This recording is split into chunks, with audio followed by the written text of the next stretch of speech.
Welcome to the Voices That Propel Us, stories of justice, action, and community, a space where justice meets action and community voices rise. Each episode, we bring you stories from the front lines, changemakers, disruptors, and everyday heroes who are building a more just, equitable, and liberated world. This is more than a podcast. It's a call to listen, learn, and move together.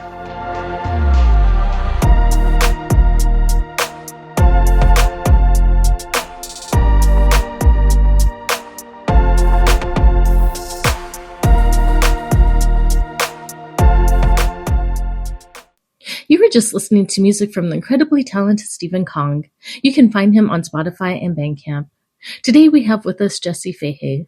For 16 years, Jessie Fahay has been proving that theater isn't just entertainment, it's a catalyst for justice.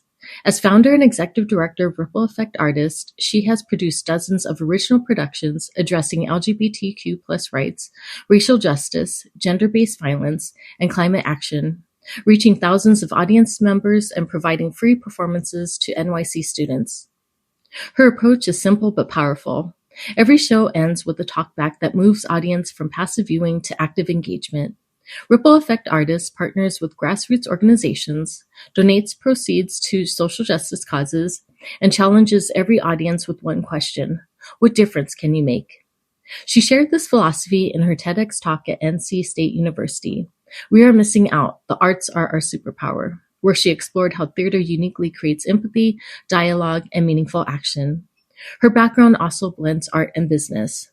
Beyond theater, she works as an NYC destination manager, sharing her passions for the city with visitors from around the world and training guides to do the same. Well, hi, Jessie. Thank you so much for joining me today. I'm really excited and grateful to have you share the space with me. I think you do amazing work, and it's really fascinating. I really can't wait to hear, more about your work and learn more about what you do. But how are you doing today?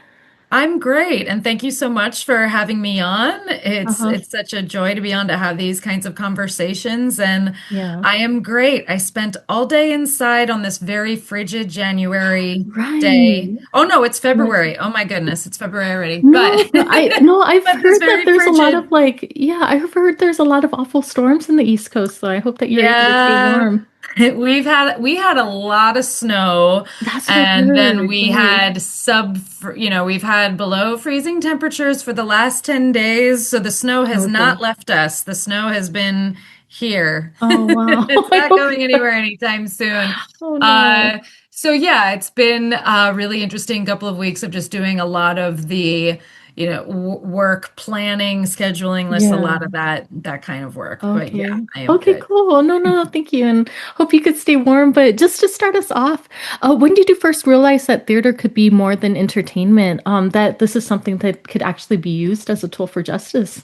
Yeah, thank you for asking. So, I created my theater company because I saw theater and the performing arts, really Mhm. live theater, as a tool that can really create dialogue, that can create movements, because it's this one shared experience of people in a room who have all gone through some sort of a transformation, whether it be what we might coin as positive, negative, or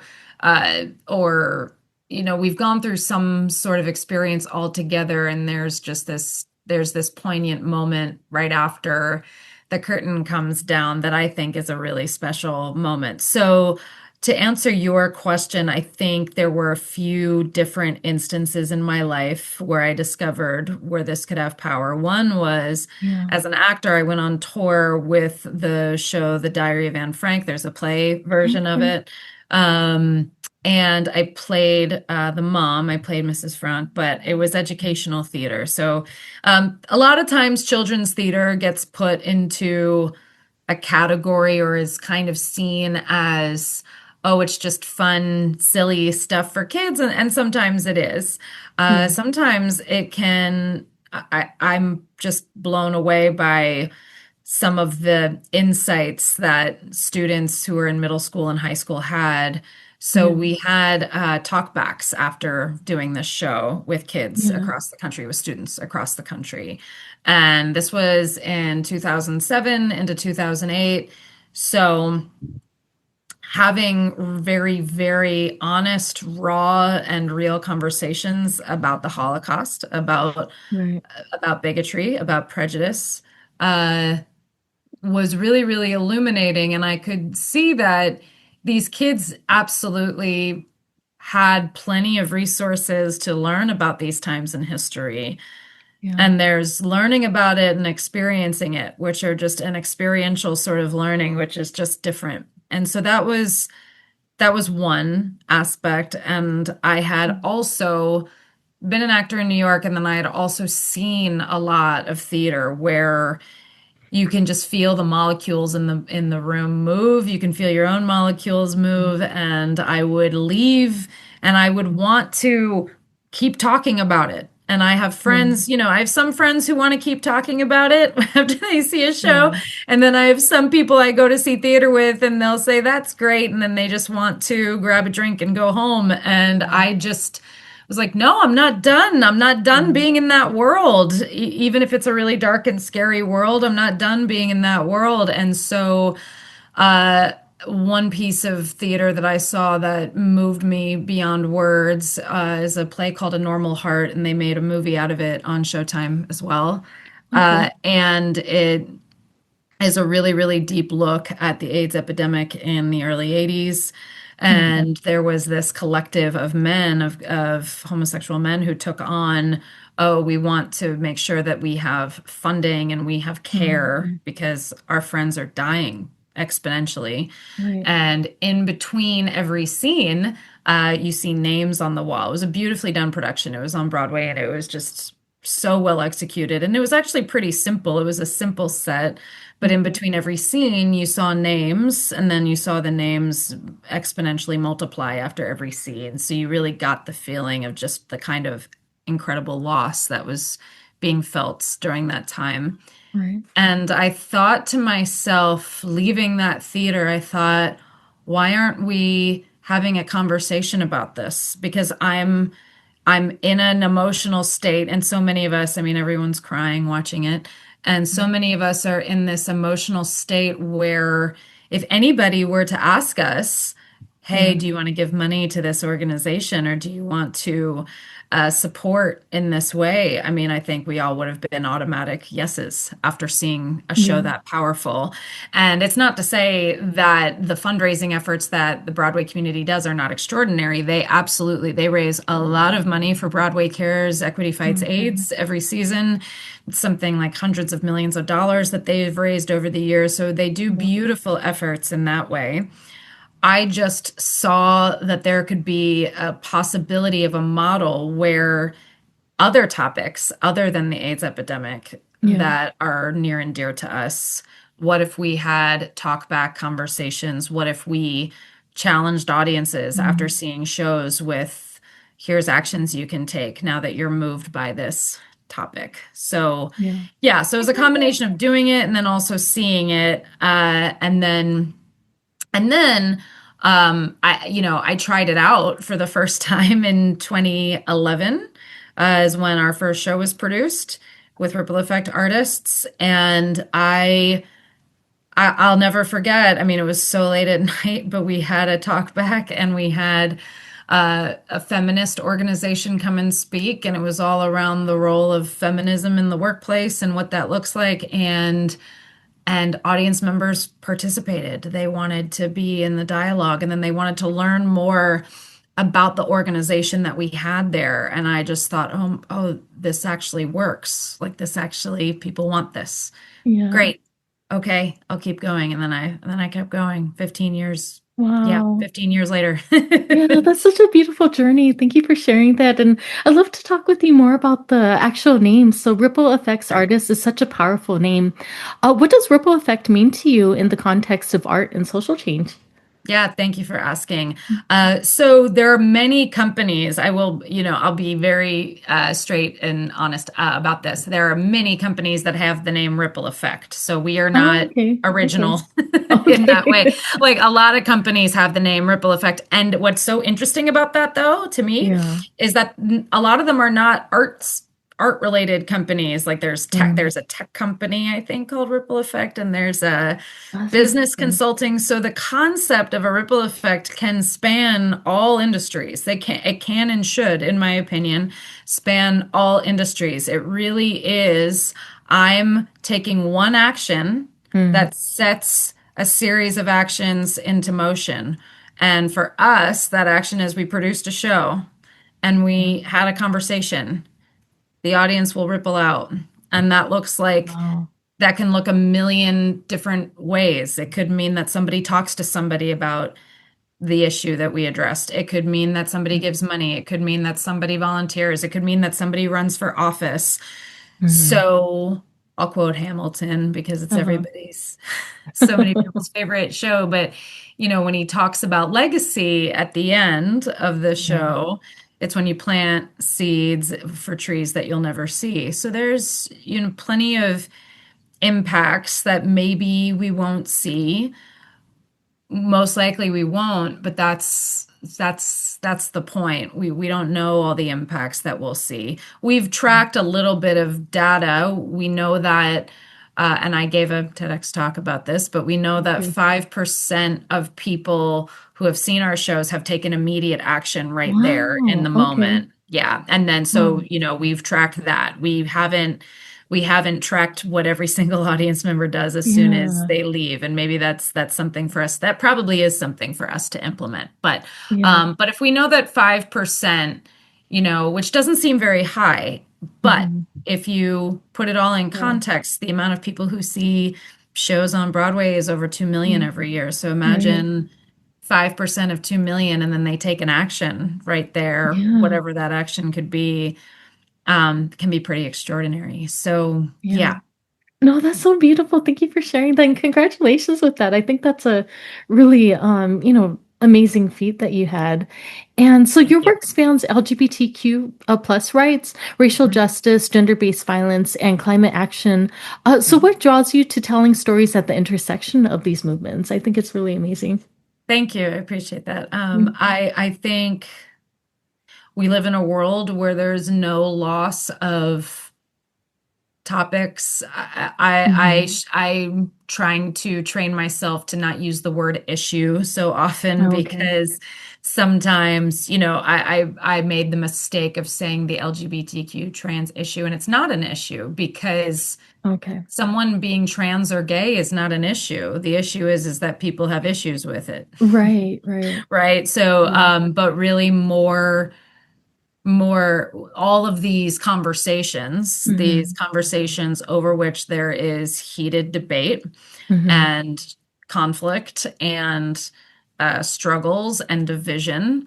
All of those topics are worth looking at. And when we say looking at and examine, for the most part, I mean, we never take a political stance Okay. at Ripple Effect. We're a bipartisan organization, and we're not. Why that's important is because we're not trying to change anyone's mind. Well, Mm. we're not trying to Yeah. directly change anyone's mind. We're Right. not trying to tell people that how they believe and how they think is wrong. Because if you take a look at Mhm. people who do that, Right. how's that going? I mean, all you have to do Mm. is look at one Facebook wall and you can see people talking at each other, and Right. no Right. one's exactly convincing the other of the other's point. No matter how Mhm. many facts and figures you have, nobody's really convincing the other side of anything right now. And that's Yeah. ongoingly, that's been true. And so theater, and I'm stealing this from a mentor of Okay. mine. His name is Bob Ost, but theater is a place where people can stop, pause, and Okay. listen and Okay. observe. It is not a place where people with opinions are just talking at each other. It's a place where we pause Yeah. and we learn and we observe. And so it is a different type of learning. It's a Mhm. different experience. And so it is for that reason that we wanted to take on as many topics I that love divide that. us as possible. Mhm. So yes, we've spanned all of those topics. Yeah. Also, we took on human trafficking one year. This year, we're taking on the conversation of immigration, which Okay. interestingly, we chose that topic this past summer, so way Oh, before okay. all of this Okay. unrest that's happening in the country. And there are some topics we haven't touched yet, and Yeah. it's partially because we have board members who are still uncomfortable with certain topics. Gun Hmm. control is a big one. We Yeah. haven't taken that yet, and it's not to say we never will, but I Mm-hmm. think all topics that affect us deeply as human beings, which are it's like that's pretty much all of them, Yeah. need need to be discussed and looked at in a way in which people are listening and observing. No, I love that. I think that's so beautiful. And, I'd love to learn more about that too. So how do you approach like storytelling from a point where it's telling like people's real truths or, just telling the real stories without like making it sensational or, Yeah. sensationalizing it? Because I think that's kind of what like I've seen entertainment do though. And like, Mhm. so how do you keep it real while also like not making it, over sensational? Yeah, that's a great question. So it comes down to choosing the best writing, and I Oh, am okay.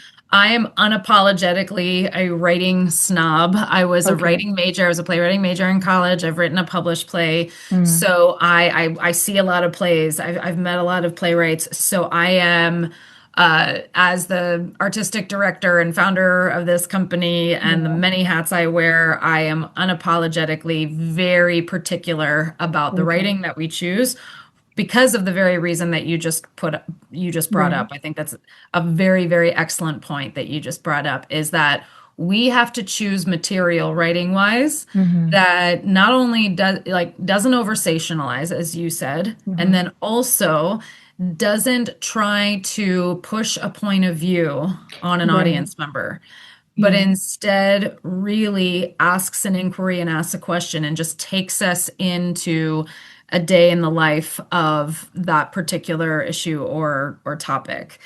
So the most masterful plays, and I was so lucky. I had a Mm-hmm. mentor who was a wonderful playwright and playwriting teacher, and he really made sure Mm-hmm. that when I wrote my first play, that did end up getting published. Okay. Uh, it took me a year to write it, and it was mostly because I was writing scenes Mm-hmm. that were pushed, that were, so I'll say that more Mm-hmm. specifically, that were sensationalized, that were Mm-hmm. trying to prove a point, that were these scenes were, me putting my opinions on paper, and he had me throw them out. Like there were Okay. so many scenes thrown out, thrown out, thrown out, and then I would have scenes where people were in a certain circumstance and they were just talking Okay. to each other, and they were just talking to each other from their own emotional needs, which is what all human beings have. Right. Right. And he said, okay, those are the scenes to keep. So I Okay. have a keen eye for when a play is written in such a way and when a Yeah. play isn't. So a perfect example of that, the play that won the Tony on Broadway for Best Play this past year, it's called Purpose, and so Mm-hmm. it looks at race, but the real crux of the play is the family and the family relationships. And so you get the whole view and theme of race in America Okay. and mass incarceration. You get all Mm-hmm. of that, and it's told through a very, very specific story called Who is This Family, and what are the family members' Okay. relationships to each other? And Okay. so I think that's really how you tell the most compelling story. So there are many theater companies out there, a lot Mm-hmm. in New York, that exist in order to develop new plays and develop new playwrights, and a lot of producers that are commercial producers that are not for profits like we are. Mm-hmm. They really exist to develop new work, develop new plays. Okay. And that's wonderful. And that's an incredible service. And that's not what we are. What we are is we Yeah. take masterfully written work that's already a good, solid written piece. Mm-hmm. And we take that and we take hardworking, talented actors, and we exist in order to take that solid piece of Okay. writing work and have a platform for human rights advocates. That's just our, yeah. Oh, okay. That's how, just get a writing snob on board. Yeah. Because it's so, Yeah. um, I used to be a little apologetic about it, but now I'm Hmm. really not, because the platform for these social issues is so Yeah. important, because these topics are so critical and important, that it would be such a disservice, not just to these organizations, but to Yeah. the community, the society, to have writing that doesn't fully serve the topics. So yeah. Yeah, no, thank you for sharing that. And, I'm learning so much from you. And, I feel like what you're doing is like really similar to what I'm wanting to do with this platform, with the podcast too, like Okay. telling What's that? stories telling stories from our communities. And, I've Mm, had a few like trans folks too on and we're talking about like, this is our norm. It shouldn't be like, it yeah, just like, I want us to be able to get there as a society. And, also with that too, like, having representation is really important to me. So making sure that I have different absolutely. marginalized voices. So I just tell Hmm. folks you don't have to talk about a certain topic, but you just telling your lived experience, that alone is like Yep. a representation. So to me, it's just like getting those diverse voices onto this platform, and yeah, just trying to hopefully see people can hopefully listen and see like our shared humanity, and there's more that Yes. like binds us together rather than divides us. So much more. Yes, Yeah. absolutely. Absolutely. And that's not, I think that's so beautiful that that's what you're creating. And that's Yeah. not what the algorithms are telling us. That Right. is, No, I'm struggling. I'm hoping to get there, but I am struggling to get attention from the algorithm, but hopefully I could no, get there no, I'm sorry. eventually. I should misspeak. I mean, Uh-huh. algorithms are telling us that we're not, Oh, I'll yeah. be more clear, that we're not connected, Hmm. right? That our Right. No, no, no, humanity, definitely. that we disagree, and here's how Yeah. bad the other person is who disagrees, and here's Yeah. how, here's how crazy Yeah. they are, and blah blah. Like, algorithms are really designed to divide us No, now. totally. I think that's why I wanted to start this podcast. I was so just discouraged by all this negativity and division. I'm like, I want to put more content out there that puts more beauty, hope, and love out into the world. Beautiful. Yeah, Beautiful. but Good for no, you. thank you. So important. So important. No, I appreciate that. Yeah, but I want to talk more with you about this too. So you've said that theater creates empathy in ways that few other mediums can. So what have you seen happen in a room when the story truly lands with folks? Oh gosh, thank you. That's such a great question. One of my favorite stories. I have stories, Mm-hmm. and some just stick out in my memory more than others. But Oh, one was, we took on systematic racism. At the time, we were calling it structural racism. It's the mm, same, same meaning. Just the structures and systems that are in place. And we did this with a phenomenal spoken word artist named Dawn okay. Speaks. Okay. And we paired it with a play. So we were showing both sides of the coin. The play that we paired Mm, her spoken word with was a one act play. So okay. we created a 2 hour night by combining her Hmm. spoken word with a one act, which is called Guarding the Bridge. Okay. And it's a play that really just looks at fear Hmm. and people's reaction to the MLK assassination. And so we did both productions, and we had a talkback conversation with a few different organizations. One was called CISWAC, which is the Center for the Study of White American Culture. I want to be clear, Okay. it's the study of white American culture, not white American culture. So it's Hmm. looking at whiteness and what there is to be responsible for, and the Hmm. history of whiteness, right? So there's that. And then we Right. also had an organization called Got to Stop, and they were partners with Black Lives Matter. Black Lives Matter Okay. came as well. So there were some nights where we had three different organizations represented on a Okay. panel. And this one gentleman, he was really hard to see because the lights are on me Hmm. and it's really dark in the audience, but he was eagerly Hmm. raising his hand. And so I just saw his silhouette. I saw him, Uh-huh. very, very emphatically raising his hand. And he said, I said, what's your question? And then he said, I just want to say thank you so much for doing this. I'm from Egypt. Oh. I'm an immigrant, and because I'm darker skinned, I have been treated very unfairly throughout my time, and I'm in New York, and I still Mhm. feel treated as though I'm not a real citizen here, and I have yet to be seen. I have yet to really feel like I have a voice here. So just thank you so much for doing this. And we captured Wow. that. Wow. We put that quote on our website. But yeah, so Okay. that's one. Another one, we took on human trafficking, and we had a survivor Mhm. on the stage.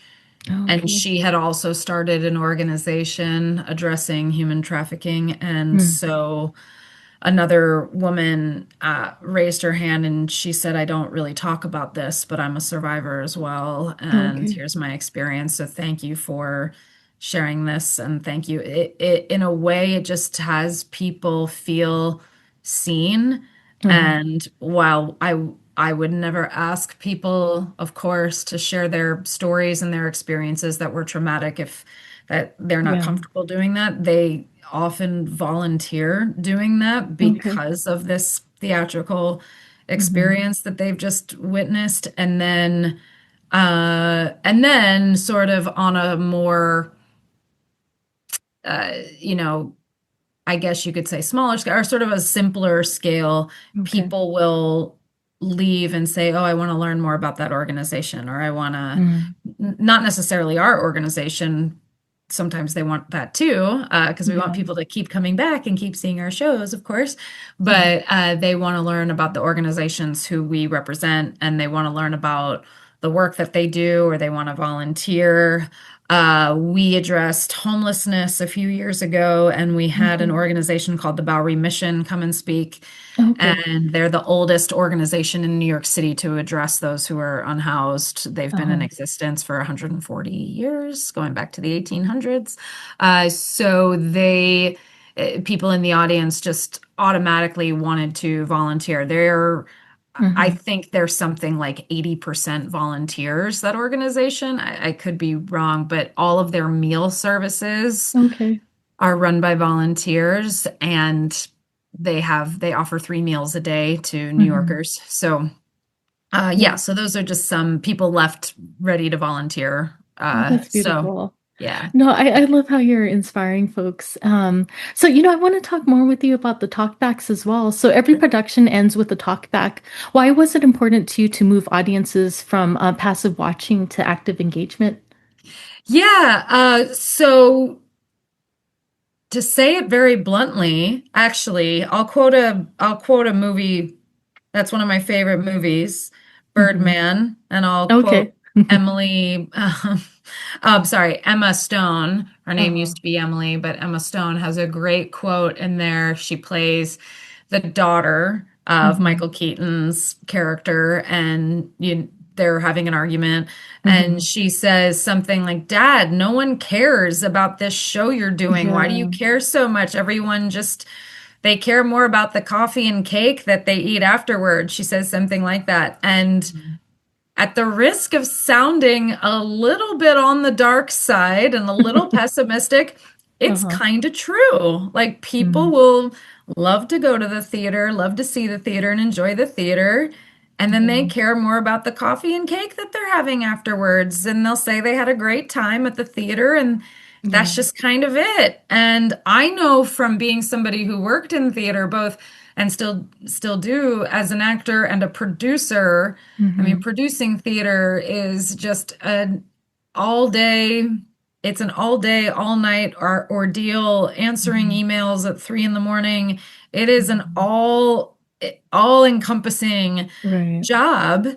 And so for people to see this beautiful art that you've put on, that Hmm. you've spent months and months planning and working over, and then for it to just be over, for it to not have a lasting effect, it Right. just doesn't Right. sit well with me. It just doesn't work. And it's not to, I have to be really responsible here. It's not to diminish the beautiful work that Yeah. artists create, the musicals, the non-musicals, all of it. For so many Mhm. people, they create this beautiful art, and that is fulfilling enough, and then that is their life's work, and that is beautiful because there's extraordinary art that is put on stage. And for me personally, Uh-huh. I couldn't sit with, oh my gosh, we've just had this powerful experience, and there's people outside this Uh-huh. theater right now who are up against what we just witnessed. I mean, there are people who are unhoused right outside, and we're just, we just got so floored by this story, but Mm. we're not gonna talk about the people outside this theater. Right. Right. Theater is supposed to be a mirror and a reflection of humanity and society. So if it is in fact that, Stella Adler Mhm. said that. And Mhm. so if it is that, then why not bring the arts and advocacy together? It seems like Yeah. such a, and that's my life's work, but it seems like Mhm. such a perfect and needed marriage to come together. So Yeah. that's why.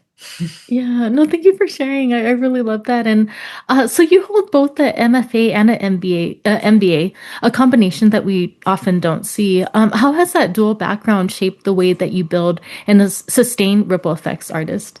Yeah, thank you for asking. Mhm. So I actually got the MBA first in Okay. 2013.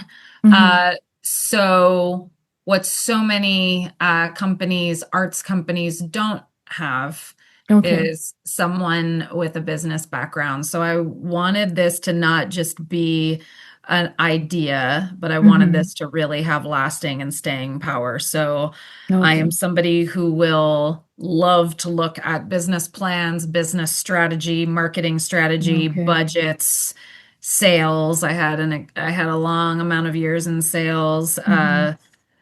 Obviously, with fundraising, you need to have fundraising is sales, just a different type of Right. sales and outreach and marketing. And so you need to have uh, not only education, but experience. And Hmm. so to attract funding, Right. I wanted to show that the leader or the person at the helm is somebody who is well versed in business. So that's shaped a lot of how we've attempted to attract people, as well as there's always a time and place. And when there's board meetings, Mm. my actor singer hat is completely out the window during a Uh-huh. board meeting, and we are looking at numbers and Yeah. fundraising and Yeah. strategy and you know uh fun, and we have fun doing it. I actually I geek out on business strategy. I have a great Okay.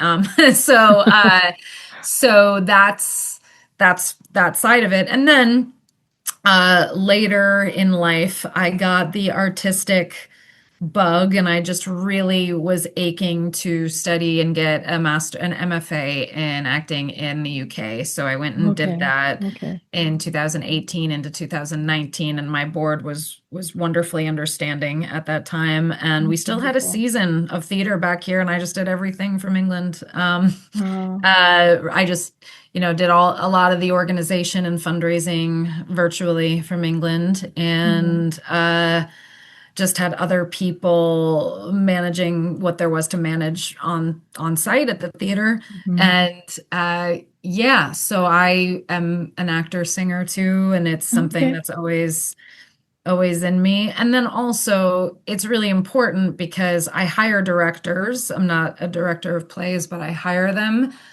But the conversations that I can have with them, because I'm an MFA and because I Mhm. understand not only great theater, but how it's put together and what works and Mhm. what's effective and what doesn't work and what's not effective, I can ensure that I'm hiring the right people and that we're Yeah. having the most productive conversations artistically as well as in a business sense too.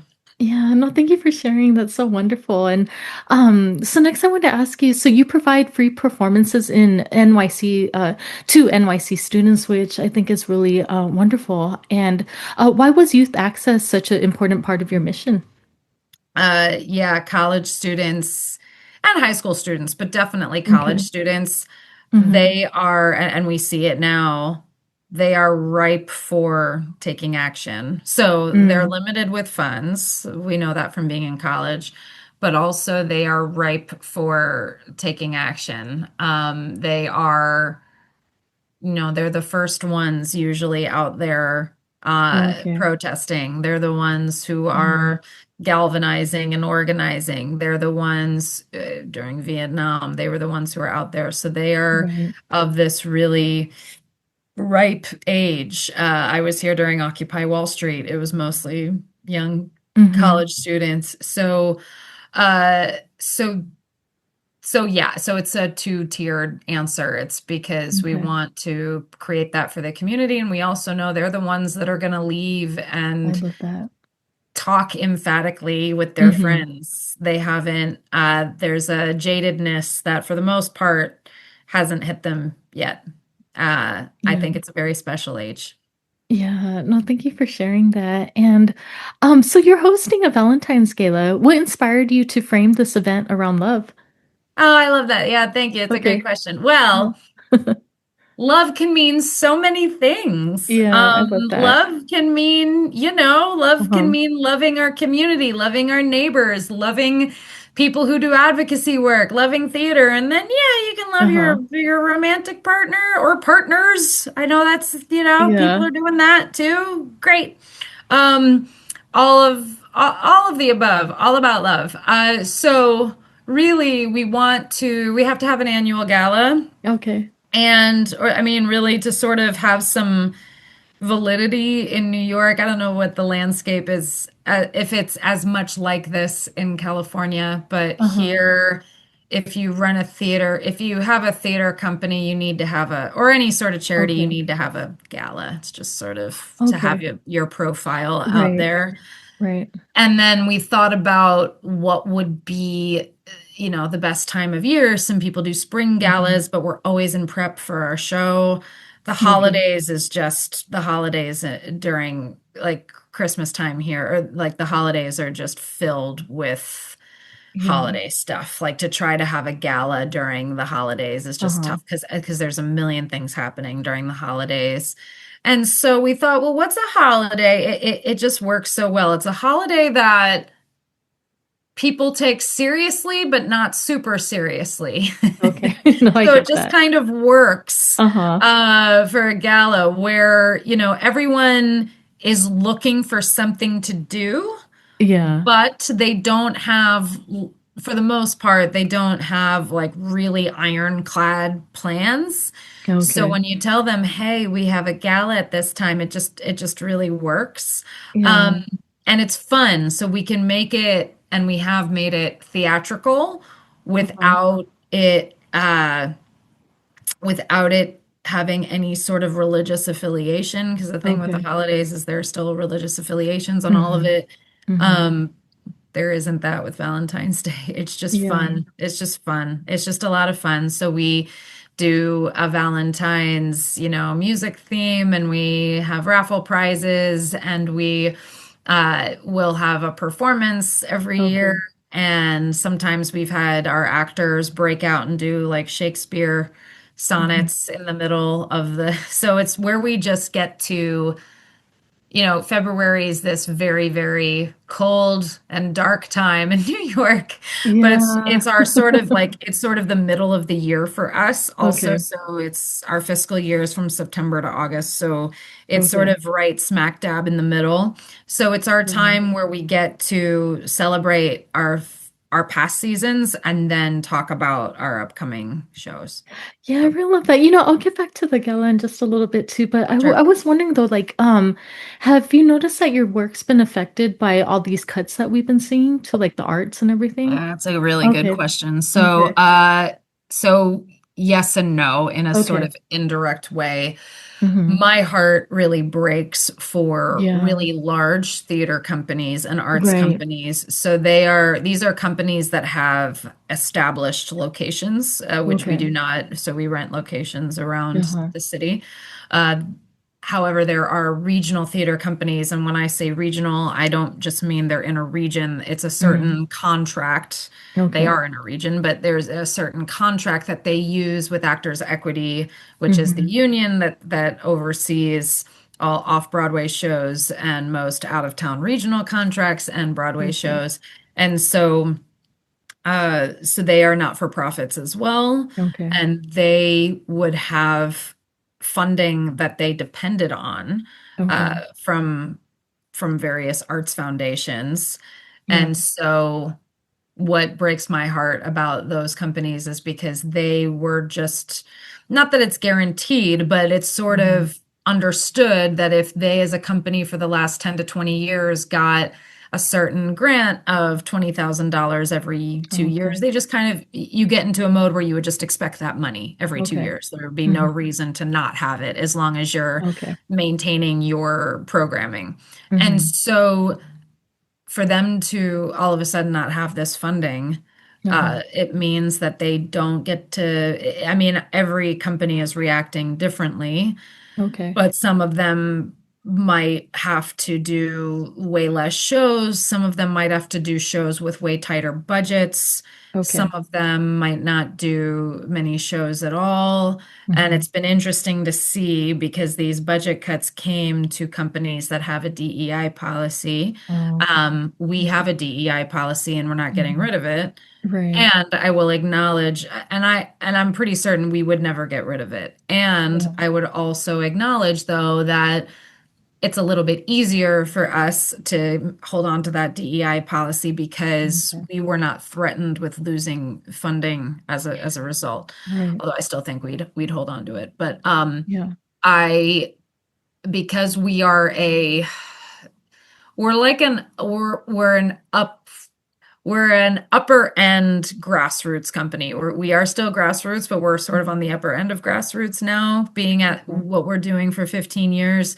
But because we are still technically in that grassroots category, we're not getting Okay. regular grants that we can pretty much depend on every 2 years, but we do get about 1 to 2 grants per year because of my Okay. wonderful business partner, Jessica, Mm-hmm. who's our development Right. organizer and our development director.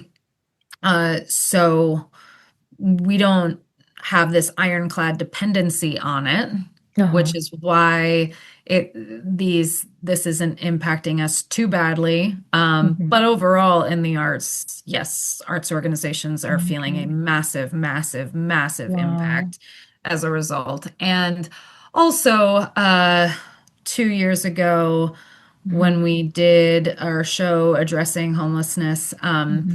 there was no foundation money Wow. awarded to us. It was the only year in which that ever happened, and that was Wow. 2024. And I will say, so that was the last year of the Biden administration, but I Mm-hmm. will say part of why that happened was because this is kind of good news. You have to put Mm-hmm. all these things into perspective, is that in 2023 and 2024, there was this upsurge of people creating theater companies. Oh, okay. So Okay. it became more competitive, but Right.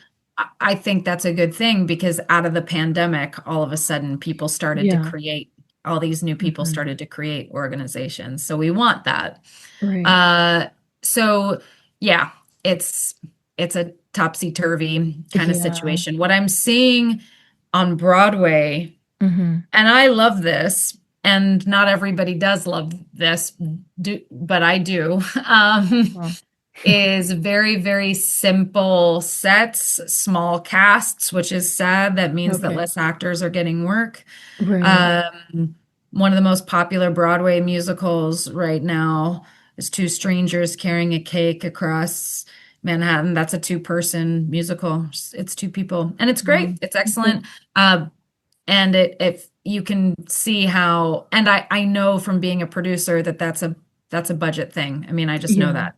And Yeah. so you can see how it is having an impact. Yeah. Less No, artists that are working. oh, that's so sad. Thank you for sharing that. I was just wondering about that. But yeah, just going back to Gala though, if someone is new to your work, why is this Gala a powerful entry point into your community? Yeah, so with the gala, We'll go back to some fun. Well, Okay. first of all, it's fun. Like, yes, Yeah. we're addressing heavy topics, Right. and we're a bunch of theater geeks who like to have fun. So it's a lot of fun, and we have fun. Yeah. There's great music. We're silly. We hear, for me, the second the soundtrack to Rent comes on, I'll start singing along to it. I mean, we have a lot of fun. Hmm. We will often have some human rights organizations that we've partnered with in the past, Hmm. sometimes represented actually for every event. Okay. Representatives from those organizations will attend, so people will get to meet them and get to know them. Right. We have our actors who we've worked with in the past, our directors we've worked with in the past, they attend, and Okay. people get to meet them and hear about their work. So, and then we have newcomers who are just learning about us, and our board members are there, and people who just Yeah. love seeing our shows as audience members are there. So it's this Yeah. lovely family of people who care about the common good and who like to have fun. Yeah. Yeah, no, that's really wonderful. Yeah, I'd love to hear more about it, like once it happens. But thank you again for your time. I had such a wonderful time talking with you today. But just as we're wrapping up, for our listeners, what's one small but meaningful action that they can take even today to support Mhm. justice through the arts? Oh, thank you. Yeah, Hmm. thank you. This was such a great conversation, Hmm. and that's such a great conversation, Hmm. and such a great question too. So the big thing you can look at if we're all being responsible consumers now, Uh-huh. and or I should say mindful consumers. Okay. For me, I'm being really mindful. I so apologize. That's my dog, and he's Oh. been he's been quiet this whole time. I am so sorry. This is yes, the world of podcasts and Oh animals. my All right, so God. just Yeah, I thank you can. for bearing with this. This is my buddy. He needs to protect me. Okay. Uh, so I think. What's really important if we're looking at when we buy a product, whether it be food or a car, we Yeah. look at, if we want to be mindful consumers, we look at where were the materials sourced. And if we're doing single Yeah. origin, which I know that's big in California, right? Single origin coffee. Oh.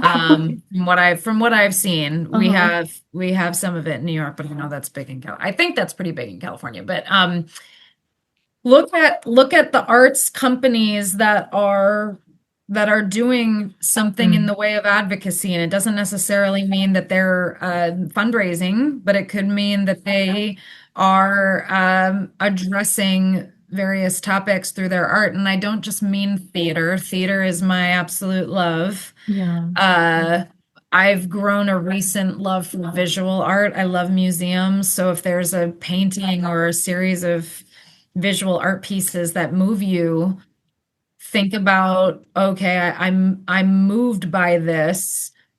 If you're a consumer of the arts already, take a look at Yeah. arts projects that are addressing these topics. And if you Right. happen to be moved, great. It's great to be impacted emotionally and moved by what you see. And Uh-huh. also just bear in mind that that's not enough. That's Mm. a that's a component. Yeah. It's a component of what it takes to actually create an impact. And the other component is take a look at actions you can take Right. if you are oh so moved. For Hmm. me, after witnessing what we witnessed in Minneapolis, I Hmm. am I am sharing with the world Hmm. uh, companies that are funding ICE and Yeah. requesting that people boycott them, uh, Mhm. which is tough. Guess what? Amazon's one of them. I Okay. know Amazon's convenient. I love ordering things from Amazon. I love that Right. everything can just come to my house Right. easily, my apartment easily. Um, but at what cost, right? Like Yeah. there's negative ripple effects too. And so Yeah. if I keep buying things from Amazon and there's funding that keeps happening that Yeah. funds us, an organization that has a $75 billion budget, Uh-huh. ICE. Wow. Uh, so And they don't issue warrants in any way. I could go on and on, No, I but could go on with this topic too, but I think a yeah, lot of us could. yeah.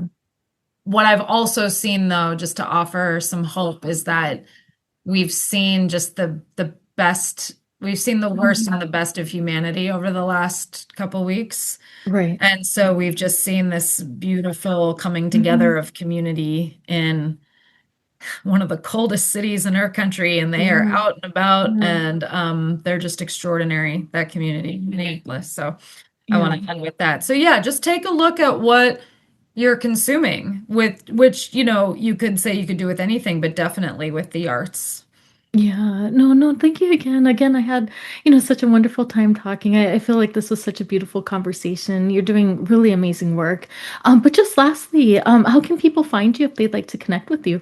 Sure. So the website is Mhm. Okay. rippleeffectartists.com. And Mhm. yes, there are two E's in the middle. So if you do Okay. rippleeffectartists.com, people can contact us directly through the website. And then Mhm. also you can see all about what we're doing, what we're planning, what we're up to, and you can connect with our social media through there too. And Okay. thank you so much. This is such a beautiful conversation Yeah. and so important to have. Thank you for this wonderful podcast that you've created and for having me. Yeah. No, no, thank you. And, I hope you have a good rest of your day and that you stay warm for, Thank you. Yeah. however long this storm is going to be out there. California sounds really great right No, it's so now. weird. So actually, it's like we had no winter. It's been the 80s actually in California. It's been hot That's actually. Like we had that's no winter. so wow. That's so Yeah. incredible. Yeah, and also we had a whole initiative after the fires in California. Wow. So we have a partner Oh, called okay. Building for Okay. Neighbors, and Okay. they are they're desperately out to rebuild. So our Right. hearts are out there Right. with those of you in California as well. Yeah. No, no, no. I appreciate that support. Yeah. But yeah, thank you again, and I wish you all the best. And I hope to stay connected with you. But I I hope you would have a good love day. that. This Yeah. was wonderful. Thank you. Okay. Thank you for bearing with Oh no, it's the all good. dog. But Okay. yes, I would love that. Yeah, okay. Well, thank you. Have a good night. You too. Okay.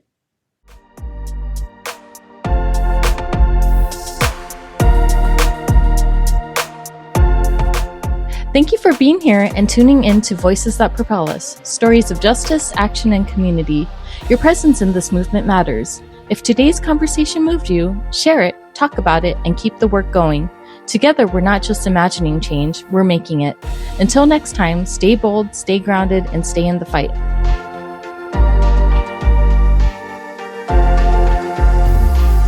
Every time I feel so mad and sad and bad, I say to myself, relax, lean back, it's a brand new day. And every time I feel so down that a frown is all that's on my face, I remind myself to take a breath, it's a brand